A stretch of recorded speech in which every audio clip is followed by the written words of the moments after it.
Hoy vamos a terminar de ver los Panchakleshas, que la sesión anterior no pudimos completar. Los Panchakleshas son avidya, asmita, raga, dvesha y abhinivesha. Luego vamos a hacer una síntesis y entender meditación desde esta cosmovisión, la cosmovisión clásica, tradicional. Nuevamente, vamos a partir recordando qué cosa es yoga, o este estado de total libertad, de total comunión conmigo mismo. El verso número 2 de los Yoga Sutras dice que yoga, o esta comunión conmigo mismo, esta total libertad, se da al disolver las fluctuaciones de la conciencia. ¿Qué entendemos por fluctuaciones de la conciencia? Todo mi contenido mental. Todo mi contenido mental. Todo lo que existe en mi mente, todos esos registros son las fluctuaciones de la conciencia, vritis. Cuando esa disolución se da, la conciencia queda en sí misma. Es como todo el contenido mental desaparece, entonces la mente queda libre. Y como no tiene nada por conocer, la mente desaparece. Y al desaparecer la mente, yo estoy en la total libertad. Quedo en la conciencia esencial. Es importante recordar que desde la cosmovisión yógica, desde la cosmovisión védica, la mente es algo externo a mi naturaleza. La mente es algo externo a mi esencia. Yo no soy mi mente, ni ninguno de sus contenidos mentales. De hecho, es por la identificación con los contenidos mentales que existe el sufrimiento, que existe la incapacidad de conocerme en mi más íntima naturaleza. Y aquí un punto importante, cuando digo que es por la mente que el sufrimiento existe, voy a entender sufrimiento no simplemente como pudiera pensarse a primeras en dolor. Sufrimiento no implica solo el dolor. Sufrimiento implica dolor y placer. Placer y dolor son caras de una misma moneda. Eso es sufrimiento. Sufrimiento en el sentido de experimentación. Yo sufro la vida. Cuando digo sufro la vida, estoy diciendo que experimento placeres y experimento dolores.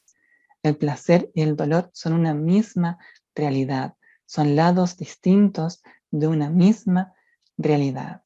De hecho, una misma cosa que en un momento me genera placer, la misma cosa en otro momento me puede generar dolor. Por ejemplo, una persona que para mí es querida en un momento, que al verla me genera placer, me genera un confort, me genera un contento, puede ocurrir algo que me hace cambiar esa percepción.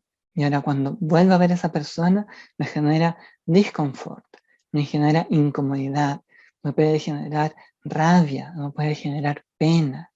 Una misma cosa, en un momento me genera placer y en otro momento me genera dolor. Eso es sufrimiento o samsara, una no estabilidad, una inquietud, un constante vaivén emocional y mental entre placer y dolor.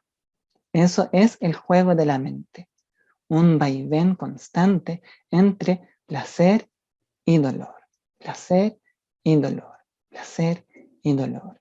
Cuando yo anulo, disuelvo el contenido mental, se disuelve la mente y se disuelve el sufrimiento, porque es solo la mente quien categoriza algo como placentero o algo como doloroso. No es la cosa en sí, porque la cosa en sí, como acabamos de ver, puede para mí en un momento ser placentero y en otro momento ser doloroso. La cosa en sí no cambia, la persona es la misma persona, ese alimento es el mismo alimento, la situación, el paisaje es el mismo. En un momento me parece placentero y en otro momento me parece doloroso. Eso es debido a la mente.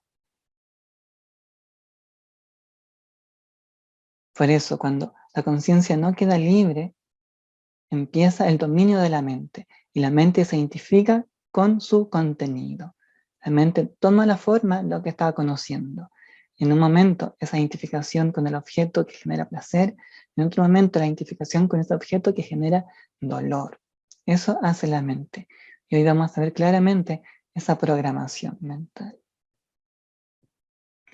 Vimos que para disolver estas fluctuaciones de conciencia, para liberarme del contenido mental que me ata al sufrimiento, hay una base. La base es abhyasa y vairagya, la práctica y el desapasionamiento. Vimos que abhyasa es cualquier cosa que a mí me permita mantenerme en el recuerdo de no ser mi contenido mental. Esa es la clave, porque si yo me olvido, entonces yo me identifico con mi contenido mental y experimento la etiqueta de ese contenido mental: placer, dolor, miedo, angustia, inseguridad, rabia, alegría, lo que sea. La práctica abhyasa es mantenerme en el recuerdo de que no soy ningún contenido mental, no soy ningún registro que aparezca en mi mente, no soy ninguno de mis pensamientos, no soy ninguno de mis emociones. Esas cosas son algo mío, pero no soy yo. La práctica se consolida cuando se mantiene de forma firme y constante, es decir, cuando la práctica se vuelve regular. Dijimos que no importa si son 50 minutos de práctica, 2 horas de práctica o 5 minutos de práctica, pero sí es importante que se hagan de manera regular. Yo puedo levantarme en la mañana y lo primero que hago es orar, por ejemplo, o recitar algo, o bañarme con agua fría, o alguna respiración, alguna postración, algo, aunque sea mínimo, pero que de a poco me vaya permitiendo tomar las riendas de mi mente, porque si no hago esa práctica, entonces viene el contenido mental como una avalancha y me sume en su juego. Yo no me doy cuenta, ya estoy en mediodía y no he tenido ningún tiempo para mí, sino que simplemente estoy reaccionando, simplemente estoy siendo movido por mi condicionamiento mental, simplemente estoy siendo como un títere manipulado por mi contenido mental. Y eso día a día, mes a mes, año a año. Y la vida se me pasó en un condicionamiento. Perdí la oportunidad de conocer la esencia. Perdí la oportunidad de conocerme en mi más íntima, verdadera y permanente verdad. Vimos que Vairagya era el desapasionamiento, el no sentir interés por nada de lo que me puedan contar, por nada de lo que yo pueda ver. Vimos que esto puede ser difícil de asimilar, pero es asimilable cuando yo tengo un discernimiento, cuando entiendo que hay cosas permanentes y cosas impermanentes, y cuando entiendo que de aquello que es impermanente yo no puedo obtener un bienestar permanente.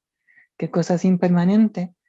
Todas las personas, mi cuerpo, naturalmente mi cuerpo envejece, se atrofia, los paisajes, las situaciones, incluso mi contenido mental. Mis emociones y mis pensamientos también son impermanentes, también cambian. Tampoco puedo tomar refugio en eso. Eso es viveka, el discernimiento entre lo permanente y lo impermanente. Y entender que lo impermanente nunca me va a permitir un bienestar permanente.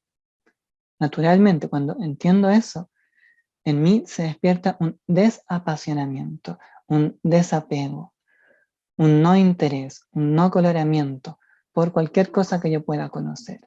Porque cualquier cosa que yo puedo conocer va a desaparecer, va a cambiar. Cualquier cosa que yo pueda conocer va a desaparecer. Hay algo que no desaparece nunca. Hay un background detrás. El fin del yoga y de las tradiciones ancestrales es conectarme con esa cosa que está detrás, con esa cosa que no sufre cambios, con esa cosa que en realidad no es otra cosa que yo mismo, mi más íntima naturaleza. Ese es el propósito. Todo lo demás es un juego. Todo lo demás viene y va. Si yo voy con lo que viene y voy con lo que va, estaré siempre movido, siempre inquieto, nunca estable, nunca en mí. Podré experimentar placer, sí, pero si experimento placer, experimento dolor. El placer y el dolor son una misma realidad. Eso es importante entender. Vimos que Mahavairaya, el desapego supremo, el desapasionamiento supremo, es la indiferencia a las modalidades de la manifestación material.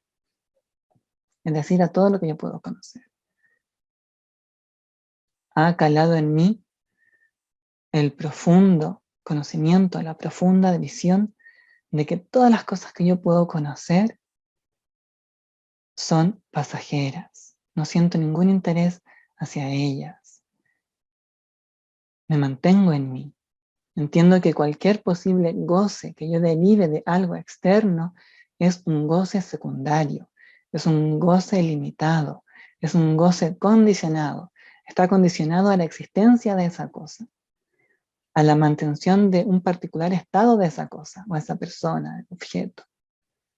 Pero todos los objetos, todas las personas cambian, entonces las condiciones cambian y el placer que yo derivaba de aquello también cambia, desaparece. No es, en una perspectiva profunda, sensato invertir mi energía en algo que es efímero, en algo que cambia, en algo que es inestable. Esa es la premisa de esta tradición. Que yo sepa, que yo pueda darme cuenta de aquello y que poco a poco, gradualmente, empiece a vivir más dentro, empiece a conocer las dimensiones interiores. Porque lo primero es darme cuenta que existe una dimensión interior.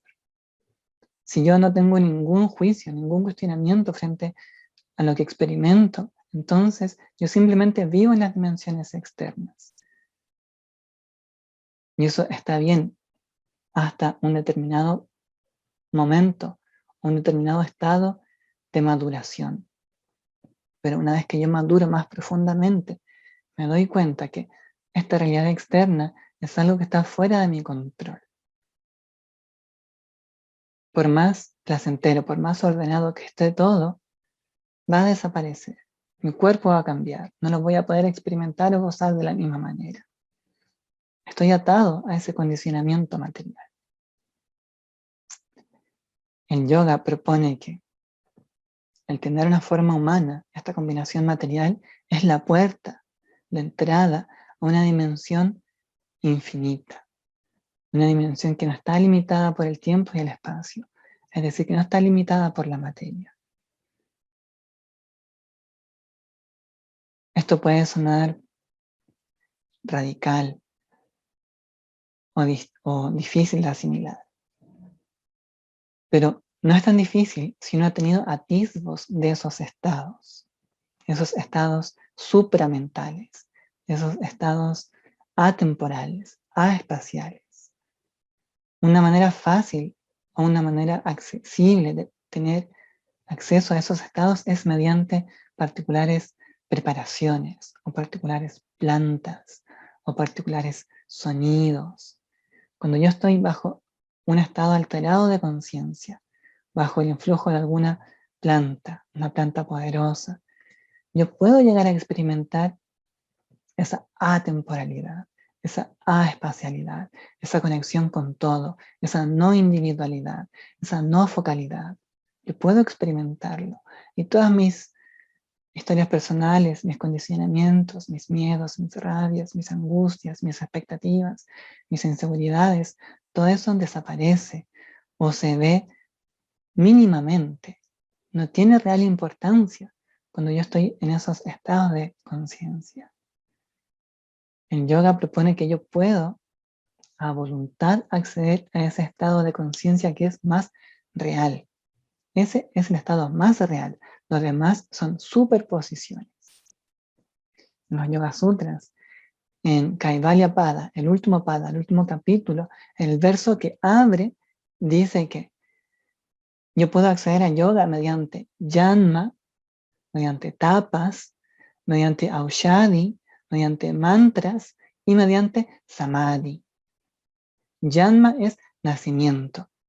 Yo, por el modo en cómo los patrones mentales, en cómo las vibraciones de la manifestación material se comportan y se agrupan, yo puedo nacer ya con esta facilidad de acceso. No tengo que hacer nada más, simplemente lo sé, lo siento, porque mi combinación material es tan afortunada de recibir todas las auspiciosas combinaciones que me hacen naturalmente conocerme, tener una gran perspectiva. No tengo ningún interés en ganar un nombre, en ganar fama, en acumulación material, en tener una pareja, en tener familia. Nada de eso realmente genera una atracción en mí. ¿Por qué? Porque ya he experimentado todo eso. Por eso no siento ninguna atracción hacia ello. Eso es Janma. Mediante el nacimiento ya puedo tener el camino fácil a yoga. Se dice que también mediante mantras. Mantras vamos a entender como sonidos. El sonido tiene la capacidad de generar cambios en los estados de conciencia. Cualquiera que trabaja con música sabe que la música tiene el poder de generar cambios de conciencia. Eso lo saben los cultos, todas las religiones, y es por eso que siempre hay cantos, porque el canto me puede elevar, me puede sutilizar, me puede permitir acceder a estados de conciencia superior. Hay sonidos tan científicos, tan matemáticos, tan precisos, que pueden cambiar todo mi ser. El sonido puede romper un vidrio, el sonido puede apagar el fuego. Hay extintores en base a sonido, y el sonido puede extinguir el fuego. El sonido puede hacer todo. El sonido puede hacerte triste, puede hacerte contento. Ese es el poder del sonido. Por tanto, el sonido tiene la capacidad de generarte estos estados de conciencia superior. Yanma mantra. También se plantea que yo puedo acceder a este estado de conciencia superior mediante tapas. Tapas lo podemos entender como austeridades o un dominio de mi máquina física, un dominio de la materia. Puede ser un ayuno, no comer, no tomar agua, permanecer de pie, exponerme a un intenso calor, exponerme a un intenso frío, no respirar. Cualquier modulación en la materia, cualquier esfuerzo por cambiar los patrones naturales de la materia es tapas. Y eso puede conducirme a estados de conciencia superior. También tenemos aushadi o las plantas, las preparaciones. Realmente, de una manera práctica, esas preparaciones pueden ser naturales o también pueden ser sintéticas, químicas, porque en última instancia todas las síntesis químicas no son más que materia, surgen de la materia. Entonces yo también puedo acceder a ese estado de conciencia superior mediante el uso de sustancias, plantas, preparaciones. Y puedo acceder a yoga, a esta libertad total, a esta disolución de mi individualidad, a esta total comunión con todo, a este estado que suele decirse es inefable. Todas las tradiciones místicas llegan a un último punto, en decir que no se puede hablar de ello. El Tao del que puedo hablar no es el Tao. Y así, esta absolutidad. Porque al hablarlo, al darle una etiqueta, me separo de aquello. Es por eso que es inefable. Y también puedo acceder mediante samadhi. Samadhi es esta programación mental mediante el lenguaje, mediante el entendimiento de cómo mi mente funciona, puedo acceder a este estado de conciencia superior. El cuarto capítulo abre mostrándote esos caminos, pero Samadhi es el único realmente viable para cualquiera, porque por nacimiento es solo útil o solo asequible para aquel que tiene ese particular nacimiento. No me sirve de nada que la persona que está a mi lado esté iluminada, porque es su combinación material. Yo no puedo acceder a lo que esa persona está accediendo. Entonces el nacimiento se descarta. Mantra, tapas, aushadi también se descartan porque el efecto que esos caminos tienen es limitado en el tiempo. Es limitado mientras estoy bajo el influjo de la planta, o estoy bajo el influjo del sonido, o estoy bajo el influjo de esta modulación material. Samadhi es una reprogramación mental. Es gradual, pero es profunda. Porque yo entiendo el mundo, entiendo la manifestación material de una manera, y esa manera se convierte en mí como realidad. La manera en como yo entiendo el mundo es mi realidad. Normalmente, si uno no tiene ningún cuestionamiento, si uno no tiene la fortuna de acercarse a una tradición ancestral o una tradición que ha tenido la experiencia del tiempo, miles de años de reflexión, estudio, práctica. Si yo no tengo esa fortuna, imagina que simplemente crezco en la sociedad, sigo las pautas de la sociedad. Mi realidad la derivo de lo que sale en los medios masivos, que existen países con estos nombres, que existen economías, que este es el fin. Una realidad sumamente pobre, mediocre, triste, que me va a impedir conocerme en mi verdadera dimensión.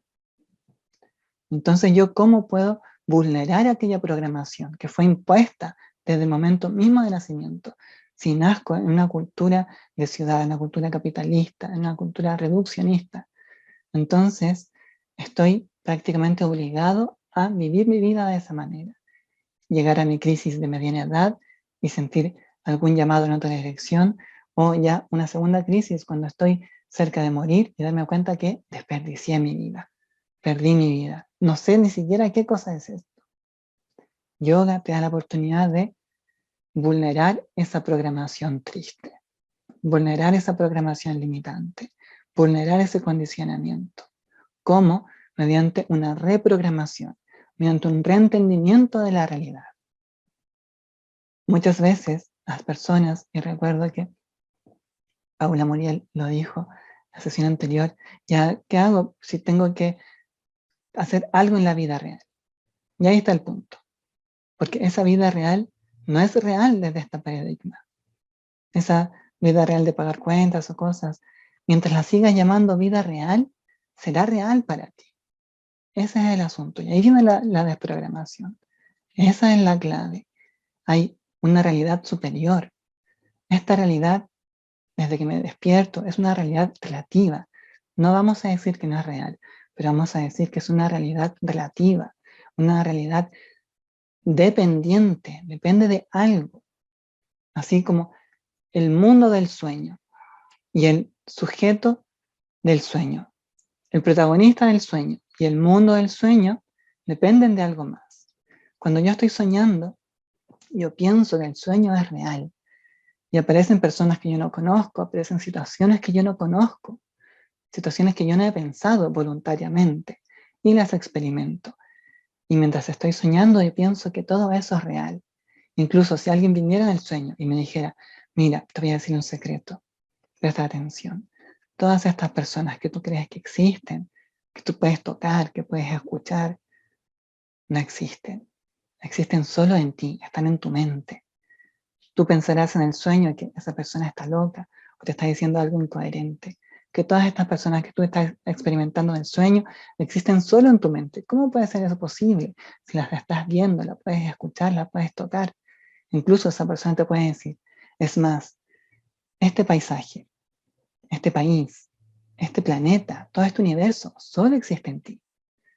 Tú terminas por creer que esa persona está loca.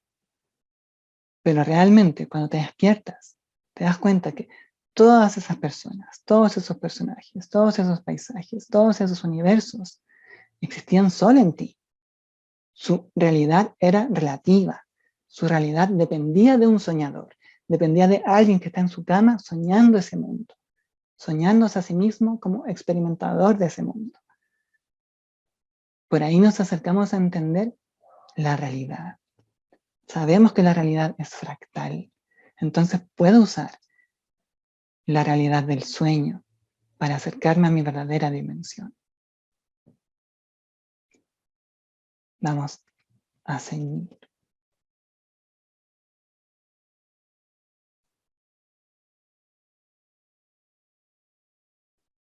hay 5 velos, 5 obstáculos, 5 aflicciones que me impiden conocer la realidad. ¿Cuál es la realidad? Mi verdadera naturaleza. Una realidad absoluta que no está sujeta a cambios, no está sujeta a espacios ni tiempos. Eso es real. Dentro de la cosmovisión védica, algo es real cuando es siempre lo mismo. Algo es real cuando existen los 3 tiempos. ¿Cuáles son esos 3 tiempos? Antes, durante y después. Algo es real cuando existe antes, durante y después. Es decir, cuando algo existe indefinidamente, ilimitadamente. Cuando algo es eterno, eso es real. Ya con esa sola sentencia, yo me debiera dar cuenta que este personaje que creo ser y que todo su contenido mental no es real. Porque en un momento yo me voy a dormir, este personaje y todas sus creencias y contenido mental queda en off y yo empiezo a ser otro personaje cuando estoy soñando. Puedo tener otra familia, otra pareja, otras expectativas, vivir en otros lugares, montar dinosaurios. Cualquier incoherencia en el mundo del sueño me parece coherente mientras estoy soñando. Soy otro. Este otro no existe cuando el personaje del estado de vigilia existe. Antes que me vaya a dormir existe un personaje, cuando me voy a dormir y empiezo a soñar existe otro personaje. Estos personajes no pueden existir simultáneamente. Cuando existe uno, no existe el otro. Es decir, que su existencia está limitada. Inicia en un momento, se acaba en otro momento. ¿Qué dijimos que era real desde la convención védica? Algo que es siempre lo mismo, antes, durante y después. Este personaje que se va a dormir no es real, este personaje que empieza a soñar tampoco es real, porque inician y se acaban en un momento. Lo mismo con el estado de sueño profundo, en el que el único conocimiento que existe es el conocimiento de la ausencia de contenido mental. Naturalmente, el ser humano pasa por esos 3 estados: vigilia, ensoñación y sueño profundo. Son 3 estados mutuamente excluyentes. Son 3 realidades distintas, 3 realidades dependientes. Dependen de algo que les permita existencia. Aquello que le permite existencia es mi verdadera existencia, mi verdadera naturaleza. Hay algo que me impide ver eso. Y eso se define dentro de los Yoga Sutras como los Pancha Kleshas. Pancha quiere decir 5 y Klesha quiere decir aflicción u obstrucción. En este contexto, velo, obstáculo. El primero es avidya. Aquí les dejo el verso en sánscrito. Las causas de aflicción son ignorancia, sentido de yo, atracción, rechazo y miedo a perder el sentido del yo. En sánscrito es avidya, asmita, raga, dvesha, abhinivesha, kleshaha. Esos son los kleshas. El primer klesha es avidya. Avidya es la ignorancia. ¿Cuál ignorancia? La ignorancia de mi verdadera realidad. La ignorancia de aquella realidad que hemos estado discutiendo. Si yo no conozco aquella realidad, entonces yo me identifico y creo que soy este personaje. Creo que este mundo que existe desde que me despierto es la vida real, como la gran mayoría de las personas puede pensar. Eso es real. Dentro de la cosmovisión yógica, dentro del Veda y de las tradiciones ancestrales de Oriente, eso es ignorancia, ilusión. La ignorancia primordial de no saber qué cosa soy. Eso es el primer klesha. De este klesha, de no saber qué cosa soy, surgen los demás. Lo vamos a ver. Avidya es la ignorancia y es ver lo pasajero como eterno, ver lo oscuro como claro, ver la fuente de dolor como fuente de placer y ver la apariencia como la esencia. En síntesis, pensar que aquello que puedo conocer es la realidad esencial. Lo que yo puedo conocer es relativo. La conciencia que conoce es absoluta. Lo conocido es relativo, la conciencia que conoce es absoluta. El contenido mental es relativo, aquello que conoce el contenido mental es absoluto. El contenido mental o aquello que se conoce puede estar o no estar, pero la conciencia siempre está. Si la conciencia no está, entonces el contenido mental o lo conocible no tiene ninguna razón de ser. Por eso es relativo o dependiente. Todo lo que yo puedo conocer es relativo, no tiene una realidad real, porque depende de otra cosa para su existencia. Todo lo que yo puedo conocer depende de una conciencia que lo conozca. La conciencia está ahí, siempre, pero lo conocible puede estar o no estar. Pero si la conciencia no está, lo conocible no existe, no tiene razón de ser, no tiene cómo ser. Entonces, esto es pura matemática. ¿En dónde pongo mi foco? ¿En aquello que tiene una realidad relativa o en aquello que tiene una realidad absoluta? ¿En aquello que tiene una realidad dependiente o en aquello que tiene una realidad absoluta, independiente? Vulnerar esa ignorancia es Veda, conocimiento, moksha. Moksha es la liberación de esa ignorancia, la liberación de todos los patrones que nacen de esa ignorancia. Avidya es la ignorancia primordial, no saber qué cosa soy. Si no sé qué cosa soy, naturalmente surge asmita o una superposición. Yo no sé qué cosa soy, entonces naturalmente surge asmita o esta superposición. ¿Qué es asmita? Asmita es el sentido del yo, esta identificación con la capacidad de ver con el ser. Yo me identifico con mi contenido mental. Cuando me identifico con mi contenido mental, automáticamente hay dos cosas. El objeto que estoy conociendo y el modo en cómo yo interactúo frente a ese objeto. Y eso es asmita, esta individualidad que categoriza, que separa lo otro, que separa el mundo. Surge el individuo y surge lo otro automáticamente. Si no existe lo otro, no existe el individuo. Cuando no existe lo otro, significa que no existe separación. ¿Qué es lo contrario a la separación? Unión o yoga, comunión en mí. Mientras exista lo otro, mientras yo creo que existen personas, existen paisajes, existen pensamientos, existen emociones, mientras viva en esa realidad de existencia de esta otredad, entonces yo nunca podré conocerme, nunca podré experimentarme en esta totalidad absoluta, porque estaré atado a este sujeto que está conociendo algo. Eso es asmita, el sentido de individualidad. Yo no conozco qué cosa soy y creo ser esta particular combinación material que está asociada con esta particular capacidad de conocer.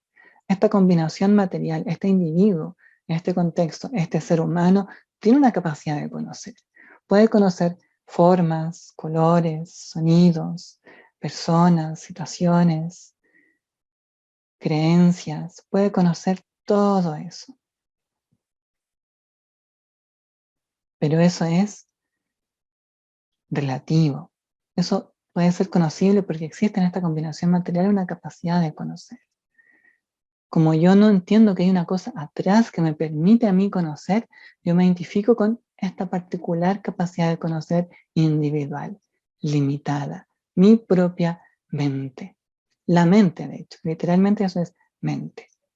Esta mente conoce las distintas cosas, lo otro, y automáticamente la mente hace algo básico frente a los objetos que yo conozco.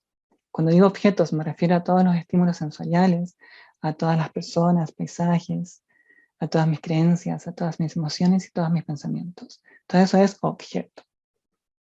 La mente naturalmente tiene una respuesta frente a este objeto. ¿Siento atracción o siento rechazo frente a este objeto? Atracción y rechazo.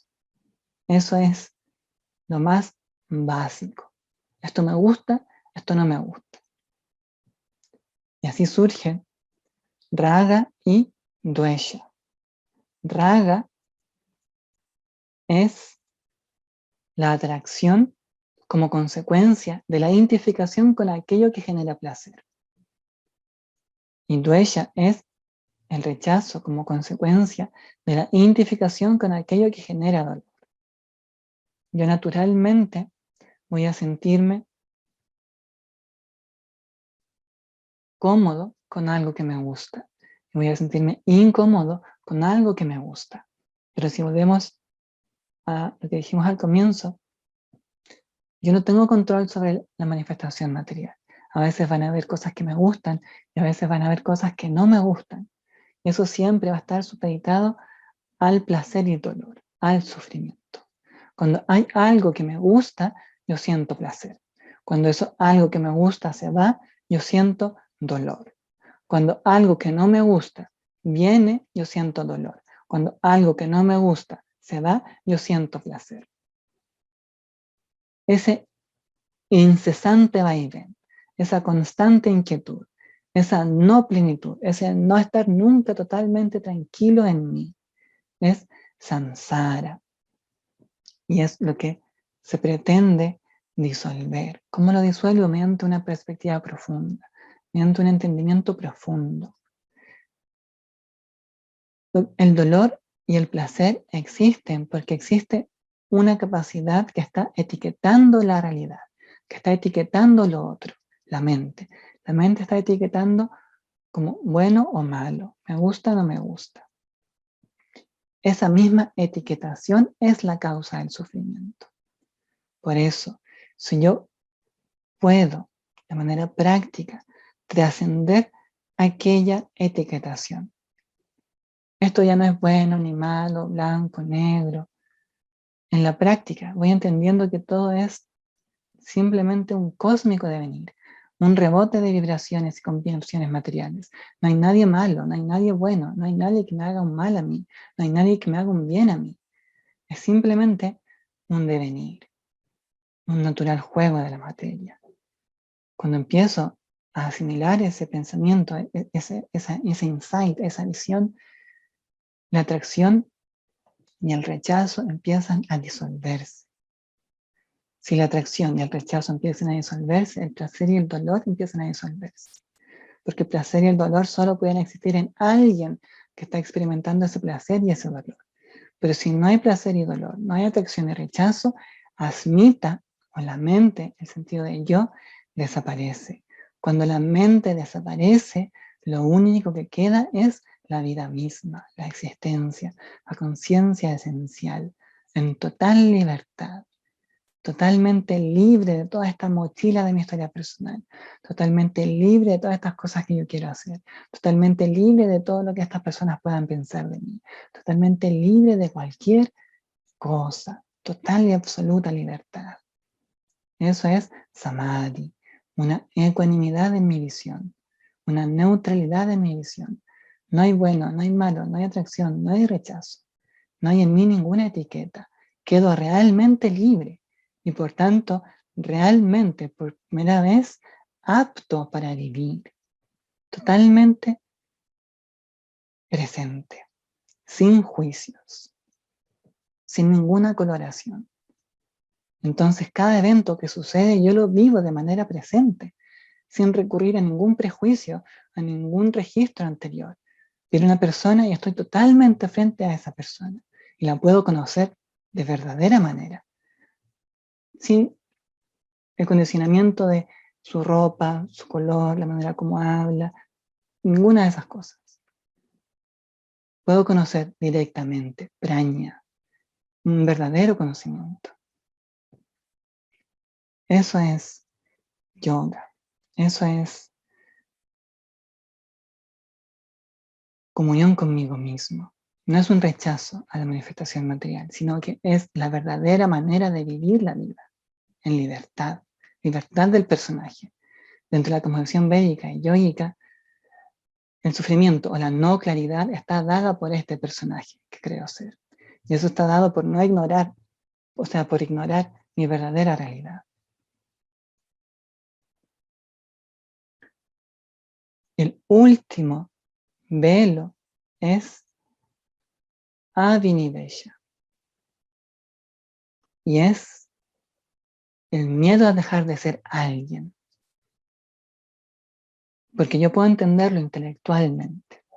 Puedo entenderlo intelectualmente, ya. Claramente sería mejor, más útil, más rico, vivir libre, conocer cada persona, cada animal, cada planta, cada situación, cada momento de una manera total, totalmente presente. Obviamente eso sería lo mejor, pero existe en la programación, en la misma programación que me puede permitir darme cuenta de esto, existe como una especie de mecanismo de autodefensa, Abhinidesha, el miedo a perder el sentido del yo. Por ejemplo, con las plantas poderosas, las plantas medicinas, yo pierdo mi sentido de individualidad. Y es por eso mismo que mucha gente tiene un rechazo a aquello, porque no quieren dejar de ser el personaje que tanto tiempo, tanto esfuerzo le ha llevado a construir. Ese personaje es el ejemplo claro de la vida de ciudad, la vida capitalista, la vida material. Es una construcción de años, de décadas. Obviamente no quiero perder ese personaje.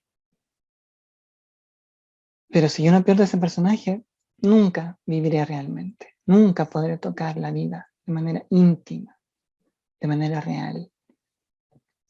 Abhinivesha es ese miedo instintivo a dejar de ser alguien. Porque yo puedo pensarlo, puedo cerrar los ojos y pensar, ya, soy la totalidad. No quiero cargar nunca más con ninguno de mis deseos, ni mis emociones, ni mis pensamientos. Y siento la amplitud, siento que me voy expandiendo, pero también puedo sentir una llamada, un atajarme. Ya, pero quizás después, quizás cuando ya esté más viejo, ya no tenga nada que buscar, ahí me voy a sentar y voy a ponerme a meditar y voy a acceder a ese estado. Eso es un chiste. Porque realmente no existe el futuro. La mente que yo tengo hoy es la mente que pasa al siguiente momento. Es por eso que yo debo ser capaz de hackear la mente, de romper la mente ahora, en el momento. En este momento yo disuelvo mi mente. Y eso nos lleva al siguiente punto. Meditación. Dhyana.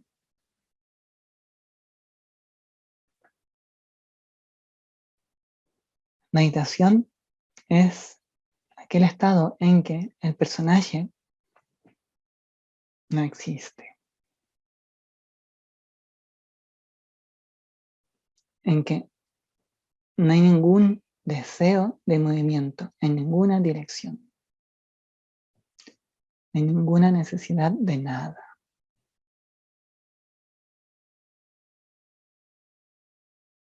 Es permitirme experimentar esa totalidad, no caer en el influjo del personaje, porque todas mis acciones están motivadas por este personaje, todas.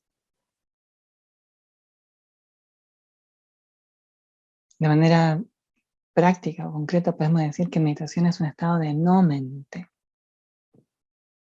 como el Zen, un estado en el que no hay pensamientos, porque los pensamientos son el alimento de la mente, el alimento del yo. ¿Qué es el yo? El obstáculo principal.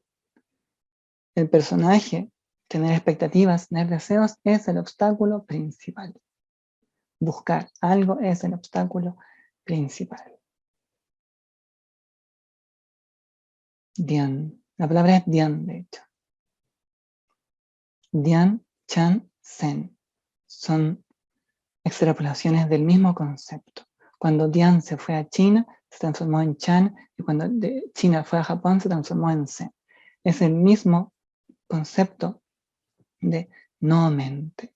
Morar en un estado en el que no me siento bajo la compulsión de ser alguien. Si tengo la necesidad, la compulsión de ser alguien, automáticamente no puedo ser la totalidad. Automáticamente viviré en separación. Automáticamente habrá yo y lo otro. Automáticamente habrá placer y dolor. Automáticamente habrá atracción y rechazo. Automáticamente viviré en este vaivén, en esta inquietud, en esta nunca plenitud, en nunca en este nunca estar realmente bien conmigo mismo. Es por eso que son tristes los paradigmas capitalistas, materialistas, porque cada vez te alejan más de esta realidad. Es una búsqueda, hasta que te agotas buscando. ¿Y qué encuentras? Nada. Este tipo de disciplinas, este tipo de conocimientos son de una generosidad infinita, porque encontrarse en este tipo de conocimientos es una puerta a ti mismo. No tiene por qué ser en ningún futuro distante. Simplemente es tratar de ser sin ningún motivo, sin ningún deseo. Simplemente soy. Mientras más mantengo ese estado, más me acerco a Samadhi. De hecho, la secuencia es Dharana, Dhyana, Samadhi. Dharana es la capacidad de mantener mi mente, aún funcionando como mente, en una sola idea. Se me va de vez en cuando, pero tengo la capacidad de concentrarme. Ahí, Dharana. Dhyana es cuando esa concentración se hace fina y me mantengo ahí, en un solo punto. Samadhi es cuando ese punto desaparece o implota en sí mismo.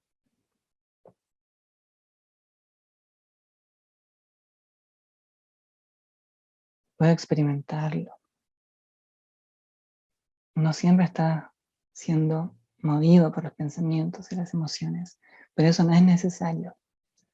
No es necesario. Yo puedo existir sin pensamientos y emociones, pero los pensamientos y emociones no pueden existir sin mí. ¿Qué es esencial entonces? Porque si yo voy a buscar algo, lo más sensato es buscar algo que sea esencial. Eso es yoga.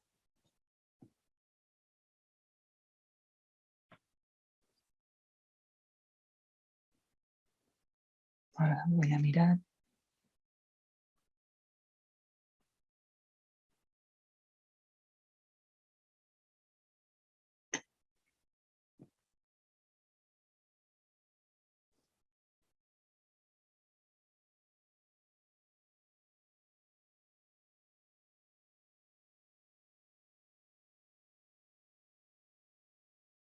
¿Hay alguna pregunta o comentario? Nos quedan 2 minutos. Puede haber algún momento.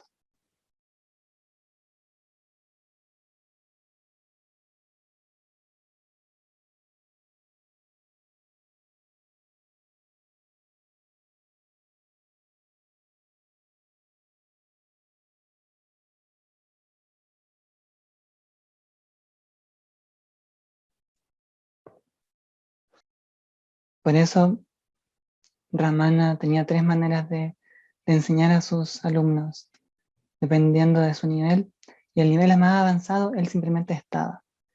Estar en silencio con otra entidad es de las maneras más altas de existir, más finas,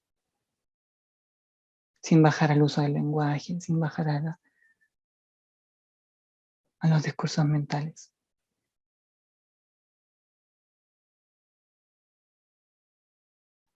Uno lo puede percibir con algún árbol, con el río. Y uno puede también darse cuenta que hay personas que uno no puede hacer eso, o la otra persona no puede hacer eso. ¿Por qué? Porque está condicionada por su discurso mental. Esa combinación material está robada por esta corrupción mental, por esta compulsión.